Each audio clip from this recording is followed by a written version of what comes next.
Dombrowski, Ryan Sudol, getting ready to wrap up the show here. 312-644-6767 if you want to sneak in a couple more Cubs call. But, Joe, this is a call, I think, if it's what I'm thinking it is, it's a call I've been waiting for all day because we haven't been super high on the Cubs. Let's go out to Randy in Buffalo Grove. Randy, you're on the score with Joe and Ryan. Hey, guys, I just wanted to call. I'm, listening to your show the last half hour, and it's like, you wouldn't know that the Cubs are in first place with the way you're talking. You're picking on our pitching, and the pitching's fourth in the MLB, not just the NL, but in all the MLB, and we picked up a little insurance, and we're healthy, and we're come together. And well, Randy, what would you rather have come on the air at 1 o'clock and started talking about? I would like to talk about the fact that maybe Milwaukee just put 2 starters on the DL. Maybe that St. Louis just put Roland on the DL, and then Carson and whatever his name is got hit in the eye. So you would rather we sat here and we're just excited about the Cubs and talking about their push for the playoffs when, if you look at the teams that they're going to play in the playoffs, they're 7-14 against.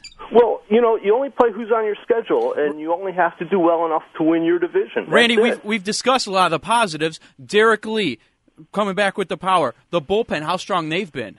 We're also voicing our concerns. And then you go on to say, well, I don't think the bullpen can keep this up. Well, why not? Well, Randy, here's the other thing. You said you only play who's on the schedule. I'm saying that the good teams that are on their schedule, they're not beating.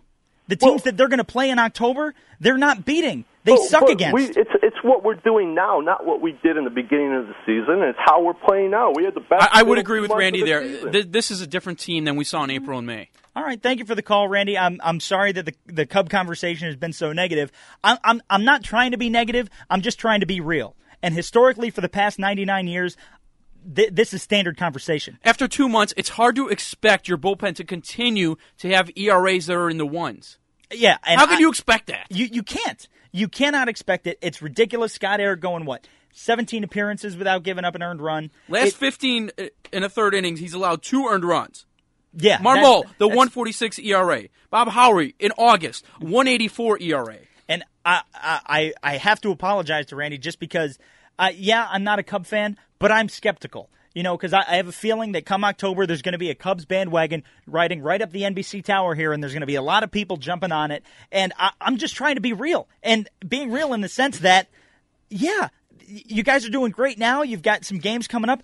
But the fact is, every team that you are coming up to play, of the teams that you're getting ready to play here in the stretch run of September, there's only one that you have a winning record against, and that's St. Louis. You're 7-4 against them. You're playing Houston, who you've split with 6-6. You're playing Pittsburgh, who you have a losing record against. Cincinnati, who you have a losing record against. The Dodgers, who you have a losing record against. The Marlins, who swept you. So I don't want to you're talking about what they did earlier in the season. I'm sorry, but the teams that you played earlier in the season, you haven't proved to me that you can beat. So, yes, I'm going to be a little skeptical.